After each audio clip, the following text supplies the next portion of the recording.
the public who would like to speak on an item that is not on the agenda, and we'll give you 3 minutes. Just give us your name and address, please.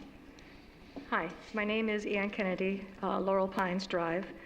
I would like to respond to something said at the very end of Open Public Communications in the June 4th Town Council meeting regarding speaking in opposition now to the Gorham Connector. Quote, something that has been planned for 30 years and no one has been into meetings during that time to voice their opinion, end quote. As I mentioned in last month's meeting, I have lived in Gorham since 1992, have been an involved resident and watched town council and school committee meetings on GoCat when I can, and also read every page of the Gorham Times. In all my years here, the bypass is a memorable topic, but the Gorham Connector does not bubble to the surface from the past. Topics that are concepts and are being studied are put to one side in thought until there is more information to form a knowledgeable opinion. In the meantime, people live their busy lives of raising children, going to a job or two, taking care of elderly parents, or taking care of their own medical issues. For the first time this past spring, the Maine Turnpike Authority revealed to the public maps and plans, and with that, citizens had actual details to respond, as we are now, to concrete information, literally. My daughter, who was at last month's meeting, is at tonight's meeting, was only 3 years old 30 years ago. However, as an adult returning home from New York City, she is here now and listening to the conversation.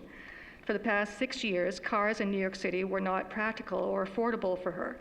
The options for getting from point A to point B were subway, bus, ferry, walking, and rail. I would love to see more rail options available here. Rail would fit holistically and organically within the area, preserving the character of a historically farming community. In the minutes of the March 16th, 2010 Advisory Committee meeting, there was concern over the Gorham East-West Corridor feasibility studies, perceived lack of focus on trains as the primary transportation within the region. Rails and buses give proper consideration to those who cannot afford cars these days or are not able to drive. Year to year, communities evolve, the needs and wants and priorities of citizens evolve, and with that, ideas and concepts should evolve. In the past 30 years, people have moved into and out of Gorham. There are new people who have not read the reams of studies and meeting minutes within 3 decades.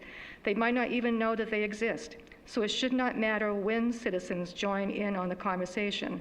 The challenge today goes beyond the concept of a connector. The challenge is within connecting with the people, with the public today, as to how they envision their community going forward.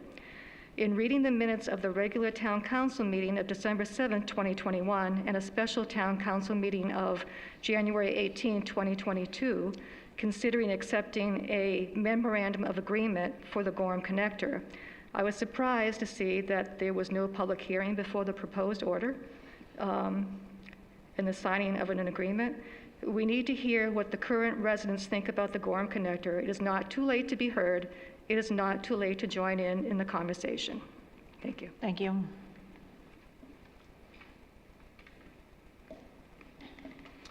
Good evening. Kathy Hamblin, 263 Libby Avenue. Thank you for the amendment to the minutes. You took half of what I was going to say away, so now I don't have to speed talk. As was shared at the last meeting, there's a group of citizens that have come together to share their ongoing concerns about safety to residents from the Quarry Brickyard.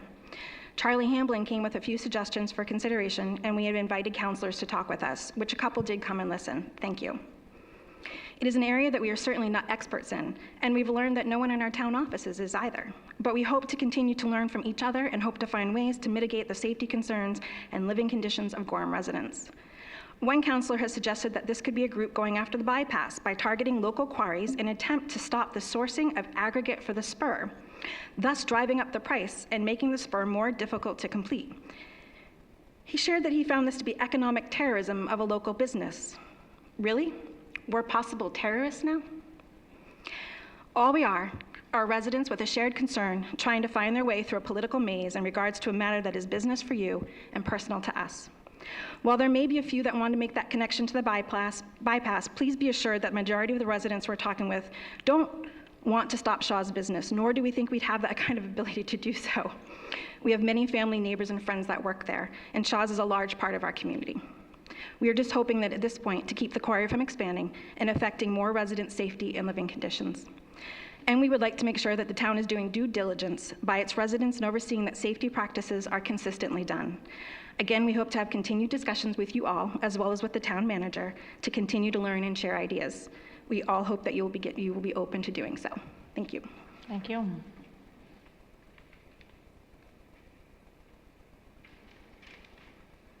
Hello, Ken Curtis, 118 South Street. Been here since 1968, 53-year taxpayer. Anyway, I have a couple of things. The recount of the school budget ballots seems to have degenerated into a Republican versus a Democrat position. I did circulate a petition. I never asked anyone what their political party was. I was concerned as I asked them if they wanted to request a recount because their budget only passed by 4 votes. And they were concerned by the large increases in taxes each year and driven by the school committee budget mostly. The taxpayers are also concerned that council members are not being diligent in their duty to all taxpayers. What I hear from neighbors and others as I around town, the council is either in league with the school committee or they're just not asking the right questions and not taking the information they get from the school committee. It's difficult for many of us to see the justification for a 9% increase each year, maybe more, as opposed to the other town department budgets' more modest increase. This recount was a call for the council to be what the taxpayers have elected them to be, good stewards of our taxes. The council chair said, let the voters decide, and that can be a rallying cry to the voters of Gorham for more than just the school budget. Thank you. Thank you. Hi, I'm Melanie Bennett from 87 Buck Street. I've lived here since the 2nd grade, and I went to school in Gorham, and I had a great experience. I just would like it to be cohesive again, like it was for me. So I'm here to, you all voted 6-0 in favor, how did I put these? For adding $3.5 million to our citizens' tax burden. The budget only passed by 2 votes. This clearly doesn't represent the taxpayers of Gorham. Many didn't want it.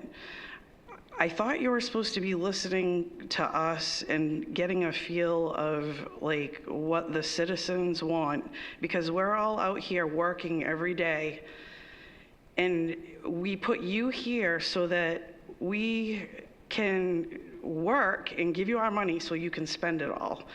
And there's a lot of us that are getting really frustrated. The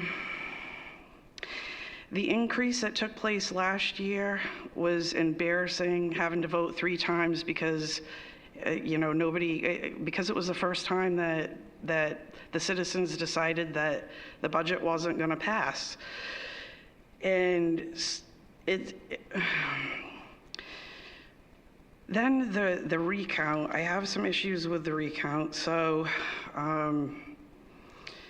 it passed, so the budget passed by 4 votes. So we tried to do the application, and the application was a mess. We had 5 days to get 100 signatures. We got 260 signatures.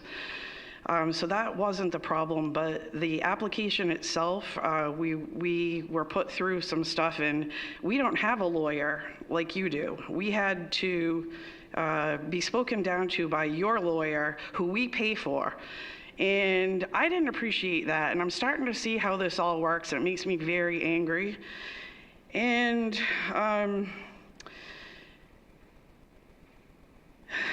the town lawyer is clearly not for the citizens of Gorham.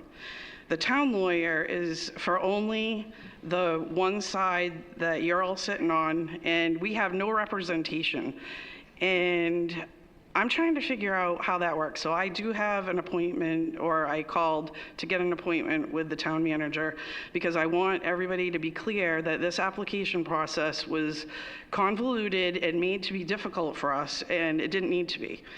And there are no rules, and that's what the lawyer was using against us, was that you're making up your own rules for the application, and then we would ask that certain things would happen, and then we got here and it didn't happen because he changed it in between.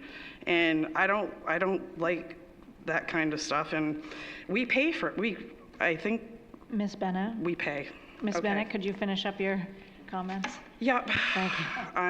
Thank you for listening. Thank you.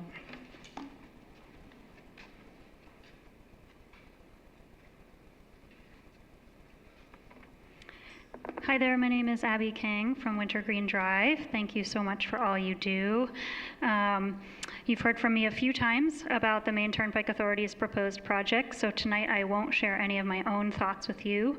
I'm just here to present the petition that has been circulating against this project that has so far been signed by 15,656 individuals, the vast majority of whom are Mainers. 1,114, I just added 3 today, residents of Gorham, so over 1,100 residents of Gorham, and over 100 affiliated businesses, groups, and organizations. Over 6,000 of those people that signed the petition wrote in to add additional reasons that they're opposed to the Turnpike expansion to Gorham, so I'll share a few with you in my remaining time. And all of the messages that I'm sharing came from Gorham residents. Quote, "This is not needed. Having a superhighway leading into Gorham will just cause more congestion in town. I am opposed to the high cost, the misuse of land, public or private. Money could be used to improve current roadways, and on and on and on. It's just a bad choice all around. This plan development is illogical and short-sighted. It is not in line with the needs of the community in the slightest. It will create more traffic, place a heavier burden on taxpayers, damage the ecosystem that we are all so proud of, and substantially injure a working family farm that has endured for 13 generations. Additionally, enacting eminent domain in this case sets a dangerous precedent that the state of Maine can seize working farmland, one of our most precious resources, for the sake of an expensive, invasive project that the people it is supposed to serve are opposed to, while touting outdated studies and surveys as justification. Quote, "As a family of commuters who regularly travel during rush hours from Gorham to Portland and home again, we don't support the creation of this highway extension as the solution to local traffic issues. We would gladly sit in traffic for a little while or take longer and smaller alternative routes in order to keep Smiling Hill Farm intact for our children and grandchildren who go there regularly. Please bring local people who live here now into a solutions-based conversation to talk about ways we could reduce traffic impact and also preserve farm and wild spaces. Don't just rush ahead and create a very expensive highway extension that none of the taxpayers want." The list of folks from Gorham that signed the petition came out to 48 pages, which was more than my printer could handle today, so I will email that list into the town manager tonight. Thank you very much. Thank you.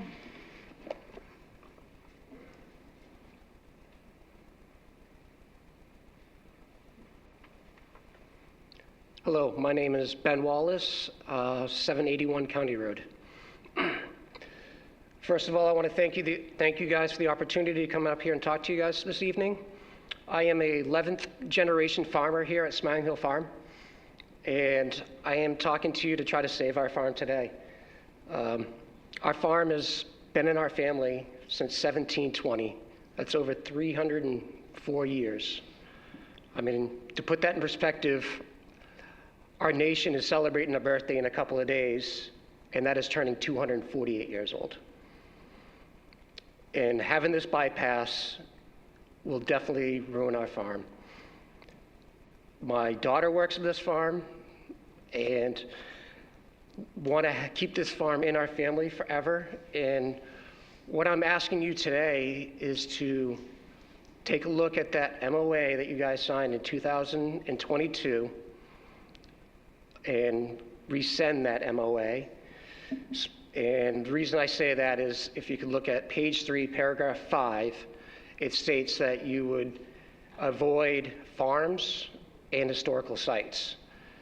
And I feel our farm is a farm, and it's very historical as well. I mean, it is a landmark here, I think, for Southern Maine. You ask people around here, Smiling Hill Farm, people are well aware of it. I mean, this is a farm that is open for families, and they bring their kids there. You know, we go and enjoy, you know, ice cream and have times up at the animals. And by putting in a bypass with a 4-lane highway going through our farm, definitely is not going to be the same for everybody else in the future. So I'm asking you all here today again to rescind that MOA and tell the Maine Turnpike Authority we do not want to have this Gorham connector going through this area. Thank you very much. Thank you.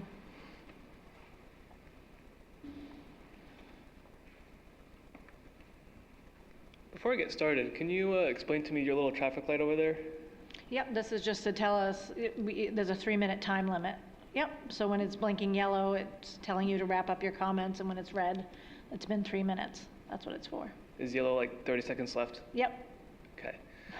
Well, I think most of you know why I'm here. My name's Sam. I'm at 184 South Street, and as some of my other speakers pointed out, Mr. Curtis and Mrs. Bennett, Gorham has a bit of a revenue crunch, and this is a gentle reminder that the Maine Turnpike Authority does not pay property taxes.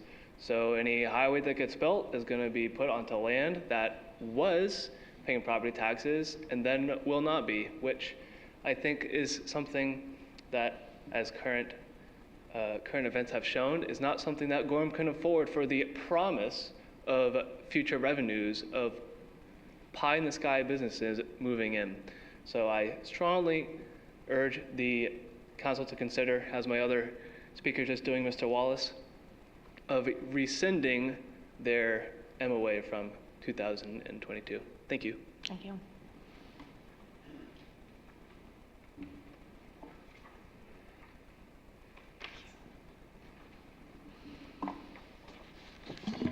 Hello, my name is Stonis Moody Roberts. I live at 38 County Road in North Scarborough.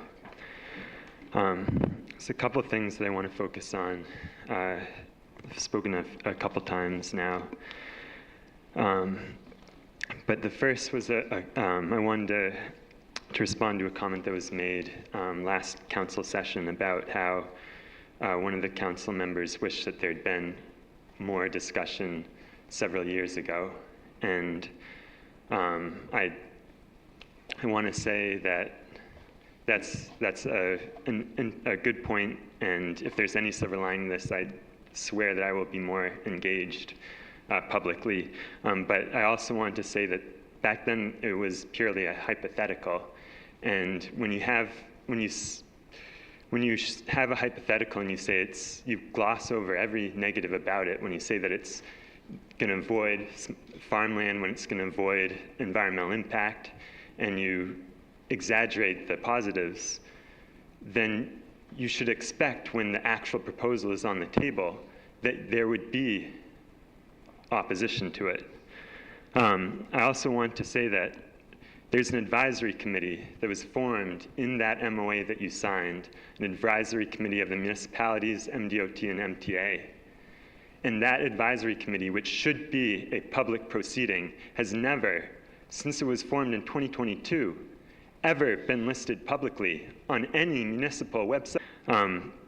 Running out of time, so I just want to say I just passed out what's Maine's Sensible Transportation Act, which states, is the policy of the state that backup occurs. That's the bottleneck. 114 and 22 on their own are perfectly fine capacity-wise. It's when they combine, that's the one stretch we need to address. 66-foot right away there. So you can do some limited widening and intersection improvements. And just for us as landowners, I would hope that as a community we would try that first before we would go through such a destructive measure. Thank you. Thank you. Anyone else from the public wish to speak? All right, we will move on to councilor communications. And I will start with Councilor Wilder Cross. Oh, well, thank you very much. I'm going to be short tonight. I want to say congratulations to the Baxter Library staff, the rec department, the volunteers at the library, the police, the fire department, the rescue, and all of the volunteer cooks who came out for another successful spring into summer celebration.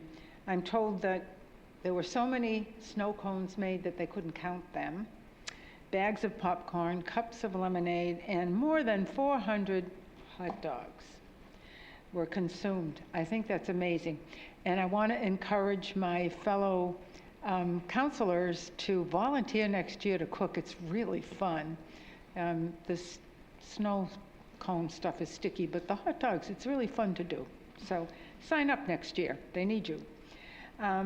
At the monthly SIPS Economic Development Committee meeting on June 18th, we continued our discussion mostly about town-owned properties where we might consider schools. We need to figure out for the future what we're going to do about that. We're actually going to reference some of that discussion tonight during our regular meeting. The next committee meeting is scheduled for Thursday, July 28th, and it's 11 o'clock in the morning in the meeting room. I want to say thank you to the Gorham Village Alliance for hosting a very successful, well-attended business after hours event last week. The enthusiasm for this kind of event really shows us how important it is for our economic development, and I'm hoping that we'll see this happen on a regular basis. And I'll just end with a quick note about New Year Gorham. I know it is 6 months away, but 6 months goes fast. And we have been meeting, and one of the announcements that we've made is that we are going to have something different this year. Instead of fireworks that upset some dogs and people who are affected by sensitivity to noise, we're going to have an inside music laser light show. It is promised to be spectacular. So just mark your calendars. You don't want to miss something like that. It's the first time in town. Okay, I'm done. Thank you. Thank you. Councilor Pratt? All right. First off, I want to thank Lori and crew for the recount process. It was a daunting task, and I think it was handled very well and very efficiently. And I also wanted to thank all the volunteers that stepped up to count and recount and count again and scan and do all the fun stuff. So thank you. And then lastly, like always, please donate blood. Blood banks are critically low. I see Councilor Kush, former Councilor Kush, pointing at her arm, so she just donated. Thank you very much. This month only, if you donate in July, you could possibly win a 2025 Dodge Ram pickup, actually. Wow. So, little incentive. Go get a needle put in your arm in a good way, people, please. How often can you go in a month? Only once, unfortunately. But please, please, please donate. Again, critically low, and really would like to see the blood banks get to where they need to be. And that's all I have. Thank you. Thank you. Councilor Sims. Thank you, Madam Chair. I also want to thank Lori and the town clerk's office and the team for the recount. Obviously, that's a lot of work to have to do. And while I'm sure it wasn't completely perfect, from everyone's perspective, I think you did the best job you could, and I think it was well done. And we're doing the best we can to have everyone in the town feel confident in the institution, and that's really important. I also want to thank the members of our newly organized Fiscal Sustainability Committee. They're volunteering their time on a monthly basis. We had our third meeting in June. Our next meeting is August 26th. The meetings have been informative, and they've already generated some excellent discussion around how we can chart a better path forward for our town. And there's a number of different community members, parents, business owners, town staff, elected officials. They're all working, they're all putting their time to develop a deeper understanding of our budget mass here in Gorham, which is challenging, and there's a number of factors that continue driving those numbers up. All of this information is available to the public through the town website, and I encourage residents to follow the work and educate themselves as much as they can. I know there's a lot of information to try to keep track of, So I do think the committee is helping kind of try to, pare it down in a way that's more digestible. And I recognize the budget challenges as well. We have to get creative, and we have to question how we've ended up in the place we currently are, and what we can do differently to produce a different result. Because the path we're on is not sustainable, as the community members have come up and stated tonight. So we're going to keep doing that work in the Fiscal Sustainability Committee, and hopefully that will continue to produce some positive results. Thank you. Thank you. Councilor LaVoy. Not much to report other than that the Open Space and Trails Master Plan Steering Committee did meet, and we had initial discussions, and we were tasked with kind of scoring a list of 7 vendors that put out an RFP, which is a request for proposal to write the plan. I read through all those documents, lots of reading, it was a challenging task to rank these companies, but it's in the works, so I wanted the public to know that. And also I just wanted to apologize for not being here last month. One of my goals for my 3-year term was not to miss a single meeting, but unfortunately we had some family circumstances come up and I couldn't be here, so that's it. Yeah. Councilor Siegel. Thank you very much. I would like to congratulate the Pride Committee for putting on a fantastic Gorham Pride. It was an amazing event. It was very chill. It was really, Portland is big, exciting, loud. I was very impressed with how Gorham has a real chill character. And so it was wonderful. Everyone involved did a great job. The Ordinance Committee met this month, as we do every month, and we discussed parking, we discussed building heights and setbacks, and that's actually where we got to, because they were long conversations. We are meeting again at 10 a.m. on July 25th, which is the 4th Thursday, July 25th at 10 a.m. in Conference Room A here. And that is all from me. Thank you. Thank you. I just wanted to thank Lori. I think I sent her an email, but the election workers and the staff, the town manager and I were here during the recount, observing the process, and it really went smoothly. And I've got a lot of feedback from people saying that they were sitting at a table opposite someone that had an opposing viewpoint, but they ended up chatting, talking. I think the town manager will agree that we saw people, telling stories, laughing, and things like that. So it was really good to see and to have people have those conversations. I also want to remind people that the Cherry Hill Farmers Market is on Wednesday out in front of Cherry Hill by Sebago Brewing on Main Street on Wednesdays from 2 to 6 until September. And then if people do read the Gorham Times Town Council report, I would encourage you to read our town council minutes instead.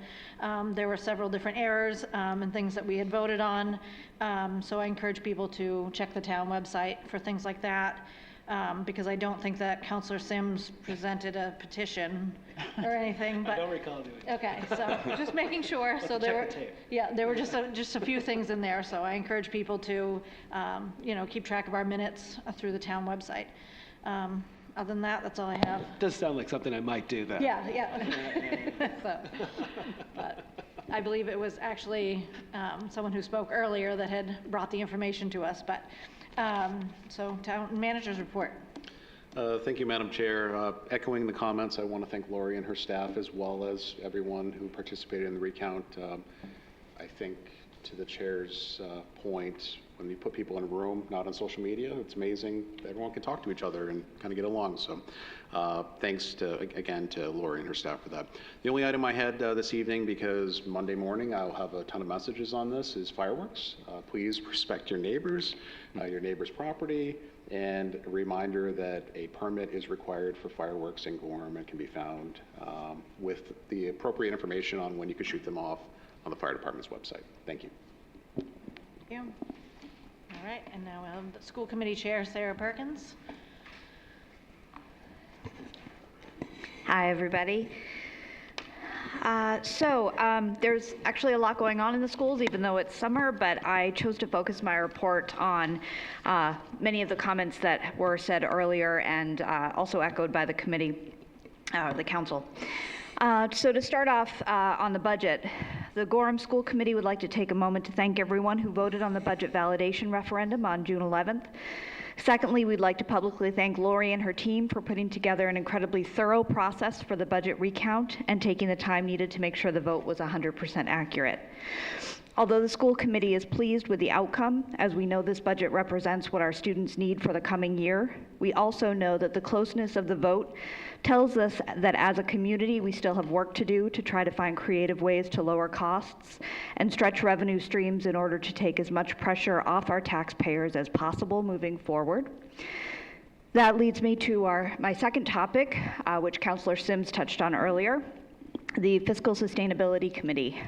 One way our town is working together to try to accomplish this task moving forward is through the Gorham Joint Fiscal Sustainability Committee. This joint committee was created by both the Town Council and Gorham School Committee earlier this past winter. Its purpose is to understand the existing financial landscape for the town of Gorham and the Gorham School Department, to evaluate the future financial landscape, and to use this knowledge to make recommendations for how to maintain sustainable taxes while continuing to manage the present and future growth of our community over the next 5 to 10 years. The committee has met 2 times now and will be meeting for a 3rd time on August 26th at 6 p.m. here in the conference room. It's slated to continue to meet through the fall and winter of this year and come up with published recommendations to be shared with both the Town Council and the School Committee for how to move forward. The specific deliverables of this committee, there are 3. 1, to develop a series of recommendations to the Town Council and School Committee for how to reduce costs or mitigate continued cost increases. Number 2, develop a series of recommendations to the Town Council and School Committee for how to increase revenues that will offset direct taxpayer expenses. And number 3, to develop a series of recommendations to the Town Council and School Committee for how to improve communications between various stakeholder groups within the community of Gorham to aid in understanding current and future financial limitations moving forward. This has obviously been a hot topic on social media and in real life over the past several months and years, and I would encourage anyone with an interest in this topic to please attend these meetings, reach out, share your ideas. Again, August 26th, 6 p.m. It's a 2-hour meeting here in the conference room on the 1st floor. In addition, you can also find all meeting agendas, minutes, information, source materials on the Town of Gorham's website. Just look under boards and committees, and it's right there. So I strongly, strongly encourage people to get involved in this. This is, again, looking at the next 5 to 10 years of managing growth in our community. As always, feel free to reach out with any questions. That's all I had. Thank you. Any questions for Sarah? All right, thank you. Thank you. Public hearing number 1 on item 2024-7-1. Public hearing to hear comments on a proposal to amend the Land Use and Development Code to add the new zoning districts into the Establishment of Zones section in Chapter 1, Section 1-1, and add the new districts to Chapter 2, Section 2-3G, permitted non-residential signs, administrative sponsor. All right, public hearing number 1 is now open. If anyone wants to speak on this item, please feel free to come to the podium. Seeing no one, the public hearing is closed. Proposed Order 2494, order that the Town Council amend the Land Use and Development Code to add the new zoning districts into the Establishment of Zones section in Chapter 1, Section 1-1, and add the new districts to Chapter 2, Section 2-3G, permitted non-residential signs as follows. Council Chair. Yes. Motion to waive the reading due to the length. All right, is there a second? Second. Second by Councillor Wilder Cross. All those in favor of waiving the reading? 6 yeas. All right, I'm going to look to the town manager for this. Give us a little explanation, please. Thank you, Madam Chair. I may just call on the Community Development Director. Basically, this entire agenda relates to community development. I don't think there's one item that doesn't, but Tom can give you a very quick rundown on this item. Good evening, everybody. This one's pretty easy. So with all the zoning changes we have been doing and adding the new zoning districts per the comp plan, we realized we hadn't updated the sign ordinance, so this is just getting those new districts in a sign regulation so businesses can have a signage. So This is just cleaning up loose ends. Okay, thank you. So we need a motion on the item? So moved. All right. Second. Is there a second? Counselor Pratt. All right. Any discussion? So no changes to the actual regulations on signs, it's just putting them in the correct zones? Correct. Okay, thank you. All right. All those in favor? 6 yeas. Public hearing number 2 on item 2023 9-16. Public hearing to hear comments on a proposal to amend the Land Use and Development Code to allow the planning board to acquire design modifications to private ways, administrator sponsored. All right, public hearing number 2 is now open. If anyone wishes to speak on this item, please come to the podium. Seeing no one, public hearing. Oops, sorry.